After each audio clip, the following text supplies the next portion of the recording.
नौहर थाने में एक परिवादी ने प्रकरण दर्ज कराया था कि कोई अज्ञात व्यक्ति मेरी वाइफ की और मेरी बेटी की दोनों की जो फोटोज हैं उनको मॉर्फ करके और अश्लील बना के और उनके नाम से तरह तरह के जो सोशल मीडिया के जो प्लेटफॉर्म हैं उनके ऊपर उनको डाल रहे हैं।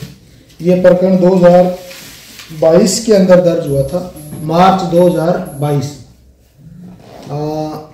लंबे टाइम से हम इस प्रकरण के अंदर लगातार इन्वेस्टिगेट कर रहे थे, क्योंकि उस व्यक्ति ने लगभग उनकी 500 से 600 पोस्ट डिफरेंट डाली, जिसमें परिवादी जो था उसकी वाइफ की और एक उस टाइम की जो उसकी बच्ची थी उसकी फ़ोटो को मॉर्फ करके और सोशल मीडिया के ऊपर अश्लील बना के डाला था और साथ में उनके मोबाइल नंबर डाल के कई तरह की चीज़ें लिखी थी। परिवादी उस चीज़ को लेके बहुत परेशान था, क्योंकि बहुत ही घिनौना करते था, बहुत ही जघन्य अपराध था। हमारी साइबर टीम में विशेष तौर से उसमें वाई गुरु जी जो हैं इनका विशेष योगदान रहा, डीएसटी टीम से ओम प्रकाश जी और केंद्र प्रताप जी जो अपने अभय कमांड के डॉक्टर केंद्र प्रताप जी जो अभय कमांड के प्रभारी हैं, इन्होंने 2 साल तक लगातार इस संबंध में डाटा माइनिंग की। 2022 के बाद जो पर्टिकुलर कुछ डेट्स थे उनके बाद किसी प्रकार की उन नंबरों की, उन सिमों की कोई हलचल नहीं थी। और फिर उसके पीछे के 2020 और 21 के डाटा हमने सर्च किए। उसमें जो अभी तक की इन्वेस्टिगेशन हुई उससे योगेश मिश्रा और नितिन मिश्रा 2 सगे भाई हैं और दोनों नौहर के रहने वाले हैं। इनको अरेस्ट किया हमने।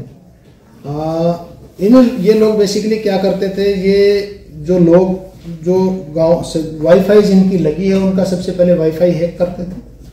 उस वाईफाई में असेस करने के बाद फेक आईडी जनरेट करते थे, फेक टेम्परेरी और फेक परमानेंट दोनों तरह की आईडी जीमेल के ऊपर, दूसरे जो सोशल मीडिया प्लेटफॉर्म है उनके ऊपर जनरेट करते थे और उनके माध्यम से फेक अकाउंट क्रिएट करके फोटोज अपलोड कर रहे थे।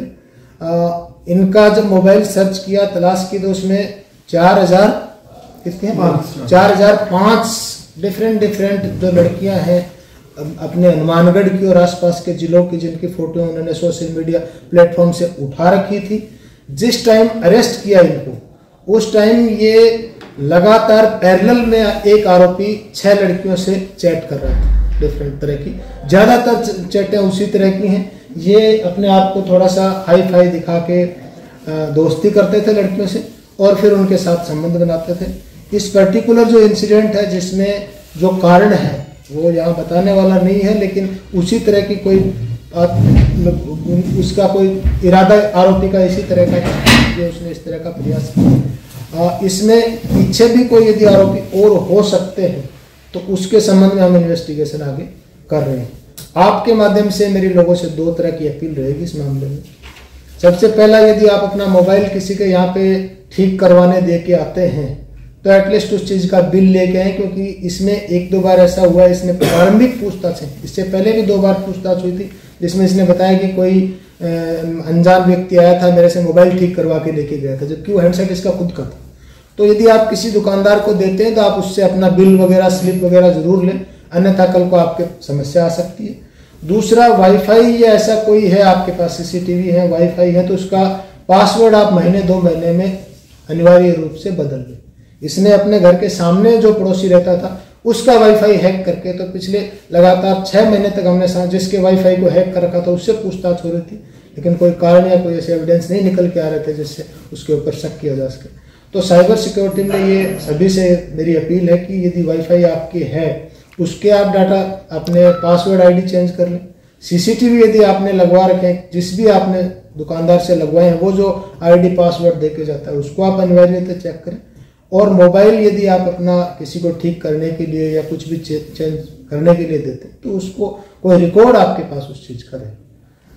डिटेल बाद में आपको केंद्र प्रताप जी और वाई गुरु जी उस संबंध में और ज़्यादा विस्तार से बता देंगे। रिपेयर की दुकान में काम करता है जी, जो योगेश है जो, और बबलू है वो पहले कपड़े की दुकान में काम करता था, कपड़े की दुकान में काम छोड़ दिया, बेरोजगार है घर। और कितने समय से ये कर रहा था ये इस तरह के कार्य? ये हमारे पास डाटा लगभग 2021 के डाटा है। 21 से तो इन लोगों का डाटा हमारे पास है। बीच में जब इनको एक बार लगा कि मुकदमा दर्ज हुआ और हलचल है तो एक बार इन्होंने अपने कामकाज बंद कर दिए थे, लेकिन दोबारा जो लेटेस्ट में जब कल इनको उठाया और इनको डिटेन किया उस टाइम की जब इनकी चैट हमने देखी है तो ये दोबारा उसी काम में लग कुछ ऐसा कुछ भी सामने अभी पूछताछ बाकी है, जो कि कल अरेस्ट किया और हम किसी ये ट्रेनिंग मोबाइल की दुकान पे रहते रहते ही मुझे लगता है ज्यादातर चीजें इसने वहीं मोबाइल रिपेयर और उसी दौरान उसने सारी चीजें सीखी। टाइम लगा बहुत पढ़ा लिखे नहीं है लोग। उसके बाद एक्टिविटीज बंद कर दी, इसलिए थोड़ा सा टाइम ज्यादा लगा, चूंकि वाईफाई हैक होके किया हुआ था, इसलिए उस आदमी तक पहुंचना जिसने हैक किया थोड़ा सा टफ। हम एक बार ये जब इन्वेस्टिगेशन होगा, आज कल इनसे हम विस्तार से पूछताछ करेंगे, उनके जो मोबाइल है उनके डाटा को हम रिकवर करके उनमें चेक करेंगे इनमें किन लोग और हो सकते हैं, यदि आगे निकलेंगे तो। अगर आप ये वीडियो YouTube पर देख रहे हैं तो हमारे चैनल को सब्सक्राइब करें और बेल आइकन को दबाना ना भूलें। अगर आप Facebook पर ये वीडियो देख रहे हैं तो हमारे पेज को लाइक करें।